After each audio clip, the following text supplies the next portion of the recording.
qu'on puisse s'entretenir sur la prière. Donc, comme j'ai mis sur WhatsApp, sur la prière, donc dans le livre de Samuel, dans le livre du prophète Samuel, on va, on va faire comme on avait fait avec le livre des Actes des Apôtres, où on avait, comment dire ça, étudié à chaque fois qu'il était question de la prière. On s'était arrêté. Ça nous avait pris 2 mois pour les Actes des Apôtres. Et là, voilà, on va voir parce qu'il y a quand même un Samuel, 2 Samuel. Donc, ça certainement probablement prendre des mois, mais on va s'attacher voilà, à la prière dans ce livre en particulier. Et c'est intéressant de voir que le livre de Samuel commence par une histoire où, dès 1 Samuel chapitre 1er, une histoire où la prière est au cœur, au centre. Et on lit ensemble dans 1 Samuel, on peut lire ensemble dans 1 Samuel chapitre 1er.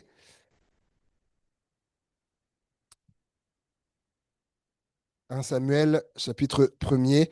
Alors, comme le passage est long, il est long, on va lire juste voilà, quelques versets. On va lire le verset, on va lire le verset 10 et après je rappellerai le contexte que beaucoup connaissent. Verset 10, 1 Samuel chapitre 1er, verset 10 d'abord, ensuite le 12, 17, 26, 27. Alors, verset 10, et l'amertume dans l'âme, elle pria l'Éternel et versa des pleurs. Donc, il est question de Anne. Verset 12, comme elle restait longtemps en prière devant l'Éternel, Élie observa sa bouche, etc. Verset 17, Élie reprit la parole et dit, va en paix et que le Dieu d'Israël exauce la prière que tu lui as adressée. Donc ça fait 3. Verset 26. Verset 26. Anne dit, mon Seigneur, pardon, aussi vrai que ton âme vit, mon Seigneur, je suis cette femme qui me tenait ici près de toi pour prier l'Éternel. Ça fait 4 fois. C'est pour cet enfant que je priais 5 fois et l'Éternel a exaucé la prière 6 fois que je lui adressais. Aussi, donc je veux le prêter, etc. Et au chapitre 2 et le verset 1er, Anne pria, Anne, verset 2, Anne pria et dit, mon cœur, voilà, se réjouit en l'Éternel, etc. Et on va s'arrêter là. Donc, à 7 reprises, il est question de la prière. Donc, je vous dis, d'entrée de jeu, le livre du prophète Samuel commence avec cette notion qui est là de la prière. Et c'est pas pour rien, c'est pas pour rien. Et il est dit donc l'amertume dans l'âme. Donc lorsque Anne va prier, vous le savez, donc son mari a 2 femmes, voilà, Pénina et elle. Et il est dit que l'amertume dans l'âme. Moi, c'est ce que j'aime avec la Bible, c'est que j'aime bien cette transparence qu'il y a dans la Bible, cette transparence, cette vérité où les choses ne sont pas cachées. Voilà, elle dit, là, Anne, elle priait l'amertume dans l'âme. Elle avait de l'amertume dans le cœur, mais elle priait. Parce que la Bible aurait pu passer sous silence ce verset. Il aurait pu dire, voilà, Anne pria, etc. Non, dans son cœur, là, c'est comme un scanner. Ça nous montre, elle priait, mais là, il y avait de l'amertume dans son cœur. Moi, j'aime ça, cette vérité-là, cette transparence. Et on peut, parce que ça nous montre qu'il peut arriver qu'on prie et qu'on ait de l'amertume dans le cœur. Eh oui, soyons honnêtes, on a les pieds sur terre, la Bible dit qu'on est tous faits de poussière, on l'a après traduit comme ça, on est tous faits de la même pâte, et il peut arriver qu'il y ait de l'amertume qui soit, et que même qu'on prie le Seigneur. Et essayons de comprendre. Anne était stérile, et c'est déjà quelque chose de difficile à vivre. Et donc, il faut bien se dire que c'était pareil à cette époque. Et je dirais même dans le contexte juif, c'était même, ça c'est sont mes mots, hein. Je le dis que pour moi, je pense même que c'était plus difficile pour une femme. Pourquoi? Parce que dans la culture juive, donc, on disait que si tu étais stérile, c'est que Dieu n'était pas avec toi. C'est que tu n'étais pas béni. C'est que tu avais dû pécher. Il y avait comme une honte sur toi. En France, on va dire aujourd'hui, admettons, si une femme est stérile, l'homme est stérile, On dit pas, ah, t'as péché, t'es pas béni, etc. Non, mais dans la culture juive, eh ben, il y avait ça. Il y avait ça. C'était le cas. Ce qui peut aussi expliquer une sorte d'amertume. Mais surtout, verset 6, il est dit, sa rivale lui prodiguait des mortifications pour la porter à sérité de ce que l'Éternel l'avait rendu stérile. Sa rivale. Donc l'autre femme qui vit avec elle sous la maison, sa rivale, c'est qu'aujourd'hui que j'ai percuté sur ça. Sa rivale, j'ai jamais fait attention. Sa rivale, c'est-à-dire que l'autre, elle est en compétition avec elle. Elle est en compétition. Et j'aime la traduction Summer qui dit sa rivale la provoquait pour la pousser à s'irriter contre Dieu. Hmm. Le mot provoquer, j'ai été regardé en hébreu là, c'est tava qui veut dire faire de la peine, blesser, troubler. C'est-à-dire que elle était là et elle lui faisait de la peine, elle la blessait, elle la troublait. Et il y a aussi ce qui ressort de ce mot, c'est la notion de narguer en fait. Et aussi elle la narguait. Et vous savez, on peut narguer quelqu'un avec le regard. Ah, les petits, des fois. Les petits, quand ils ont un truc, ils narguent les autres. Ah, le regard. On peut narguer par le regard, mais là, ce qui ressort, c'est que c'est avec les paroles, en fait. Avec les paroles. Elle lui faisait de la peine. Elle la narguait donc volontairement avec des paroles blessantes dans le but, et qui la troublait, dans le but qu'elle en veuille à Dieu. Euh, on ne sait pas les mots qu'elle lui disait, mais j'ai essayé d'imaginer des paroles qui peuvent être blessantes. Dans ce contexte-là, par exemple, vous voyez, imaginez Pénina, elle est là, et Pénina, il dit qu'elle avait des enfants. Hein. Elle avait des enfants, Anne n'en avait pas. Imaginez Pénina qui est là et qui dit regarde les beaux enfants. Regarde les beaux enfants que Dieu m'a donnés. Ah, mais toi, tu peux pas dire autant. Tu peux pas en dire autant, Anne. Vous imaginez la méchanceté? La méchanceté. Mais en fait, il faut comprendre que c'est un peu des choses de cet ordre-là, en fait. Et une mise en situation, parce que on n'est pas que dans des cas de stérilité, mise en situation de quelqu'un qui est au chômage, admettons, et vit sous le même toit qu'une autre personne, et la personne lui dit bon, allez, ça y est, je vais me coucher. Là, je vais me coucher parce que demain, je me lève tôt, parce que moi, je travaille demain. Ah bah oui, mais toi, tu connais pas ça, tu es au chômage, toi. Oh. Ou quelqu'un qui a pas ses papiers, qui a une situation qui attend ses papiers, de dire mais t'as toujours pas tes papiers depuis le temps que tu es sur le territoire, toi ici, tu n'as toujours pas tes papiers, t'as du mal t'y prendre, toi. Même moi, je suis arrivé après toi, et même moi, j'ai mes papiers. Ou une autre situation, quelqu'un qui est là sous le même toit et qui va dire bon bah allez, moi je vais aller rejoindre ma femme ou mon mari, on va aller, je sais pas, on va aller boire un verre. Mais toi tu peux pas comprendre, toi tu es célibataire. C'est gêné. Donc imaginez Pénina avec Anne, les paroles.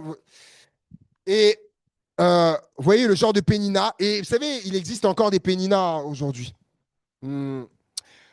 Et vous imaginez, vous vivez ça, et ça fait plusieurs années.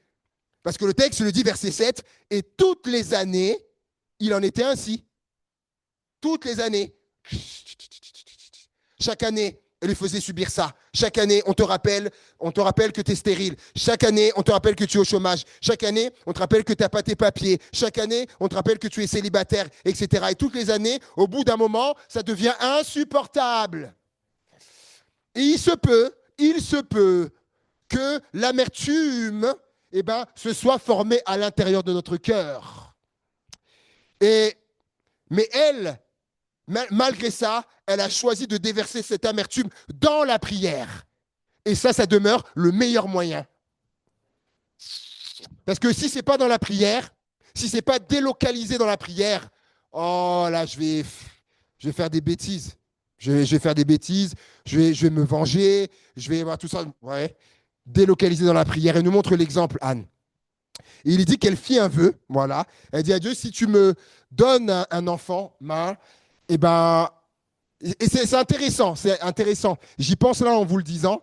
Lorsqu'elle dit au Seigneur, si tu me donnes un fils, il n'est pas écrit, si tu me donnes un fils, ah ça y est, maintenant je serai comme toutes les autres femmes maintenant. Ou si tu me donnes un fils, Seigneur, ah maintenant, Pénina, maintenant, elle arrêtera de me faire souffrir comme ça. Non, si tu me donnes un fils, je te le consacrerai, il sera à ton service. Wow. Vous savez, il y a des prières que Dieu aime. Il y a des prières que Dieu aime, et ça en fait partie. Et le texte nous dit que elle restait longtemps en prière. Verset 12, elle restait longtemps en prière. Il y a des choses pour lesquelles il faut prier longtemps. Longtemps. Longtemps. Je me rappelle c'est une fois avec qui j'avais parlé, qui me disait que sa maman avait prié 20 ans. 20 ans pour sa conversion. Pendant 20 ans, elle a prié. Jusqu'à ce qu'il se convertisse. Et, il est dit que Élie, bon voilà, Élie va penser qu'elle était ivre, etc. Élie va penser qu'elle avait trop bu. Voilà, c'était pas du tout le cas, n'est-ce pas? Euh, et là, bon, comment dirais-je? Il est dit que Élie pensa. Vous vous rappelez, avant mes vacances, on avait fait une série sur les pensées. Et on voit que ses pensées l'ont induit en erreur. Élie l'a prise pour ce qu'elle n'était pas, une femme pervertie, ce qu'elle n'était pas. Élie va la juger. Avez-vous déjà été jugé? Je ne sais pas. En tout cas, ça ne fait pas plaisir. Ça ne fait pas plaisir. Surtout quand les gens se sont trompés à votre sujet. Et ouais, surtout quand les gens se sont trompés à votre sujet. Parce que là, Élie s'est trompé sur Anne. Va faire passer ton vin. Il s'est trompé à son sujet. Et des fois, on a été jugé et les gens se sont trompés à notre sujet. Et moi, ce que je dis, c'est que malgré l'amertume, malgré la douleur, malgré le chagrin, malgré le jugement, Anne, elle prie. Anne, elle prie. C'est une femme de prière. Et c'est le titre que j'ai donné à ce message. Le grand titre, c'est on va voir donc la prière dans le livre de Samuel, mais le titre pour ce soir, c'est Anne, une femme de prière. Une femme de prière. Et je le répète, malgré l'amertume, malgré la douleur, parce qu'elle va dire, elle va lui dire non, ne prends pas ta servante pour une femme pervertie, car c'est l'excès de ma douleur et de mon chagrin qui m'a fait parler ainsi. Parce qu'il voyait que ses lèvres bougeaient, mais il n'y avait aucun son qui sortait. Il a cru qu'elle avait abusé de. Alors que si elle avait fait le test de l'éthylotest, 0 goutte d'alcool dans le sang. Malgré l'amertume, malgré la douleur, malgré le chagrin, malgré le jugement, là de Élie, malgré ça, Anne, elle prie. Elle prie, Anne, elle prie, une femme de prière. Et Dieu va lui faire grâce. Dieu va lui faire grâce, Dieu va l'exaucer, Dieu va lui donner un fils. Il va lui donner un fils. Et même après avoir été exaucé, donc ça c'est c'est 1 Samuel chapitre 2, verset 1er. Et même après avoir été exaucé, et je conclue avec ça, même après avoir été exaucé, eh ben, Anne, elle prie encore. Peut-être ça va s'afficher. Moi, ça me touche. Même après avoir été exaucée, ça y est, elle a, comment dire ça? Elle a eu son enfant. Voilà. Elle a eu son enfant. Mais malgré ça, derrière, elle prie encore. Pour dire, bah, ça y est, c'est bon, Dieu m'a exaucé, c'est bon. Hein, malgré qu'il ait exaucé, elle le prie encore. Mais sa prière de reconnaissance, hein, de gratitude. Alléluia, quand Dieu nous a exaucés. Et je pense elle nous montre un formidable exemple encore, malgré tout ça, la prière qui reste au cœur de ça. Alléluia, alléluia. Quelle femme, hein, quelle femme. Et voilà, ça c'est l'entrée en matière dans le livre de Samuel. Voilà, voyez un peu. Et vous allez voir dans les semaines qui suivent, parce que j'ai regardé un petit peu les choses. Il y a des choses vraiment qui sont fascinantes. Vous allez voir. Donc rendez-vous mardi prochain pour la suite du coup. Et si vous voulez bien, on peut se lever ensemble. On va terminer en priant. Alléluia, Jésus. Merci Seigneur. Hmm. Oh Seigneur, Anne, quelle femme de prière, Seigneur. Malgré tout le chagrin, la douleur que lui causait Pénina, malgré l'amertume qui était là dans le cœur, malgré le jugement de Élie, malgré ça, Seigneur, elle continue de prier. Elle prie, Seigneur, mais quel exemple. Si on prend sur Anne, mon Dieu, ce soir, vraiment, malgré les circonstances défavorables, Seigneur mon Dieu, eh ben, elle a continué de prier. Et au moment opportun, au bon moment, tu l'as exaucé, Seigneur. Et qu'on puisse, Seigneur mon Dieu, eh ben, aussi prendre ça pour nous aussi et garder ces choses précieusement sur notre cœur, Père. Et nous te remercions et qu'à toi revienne toute la gloire, Père, dans le nom de Jésus. Amen. Amen. Amen. Alléluia. Que Dieu vous bénisse, qui vous raccompagne dans sa paix. Alléluia. Bonne soirée et bonne suite de semaine. Amen.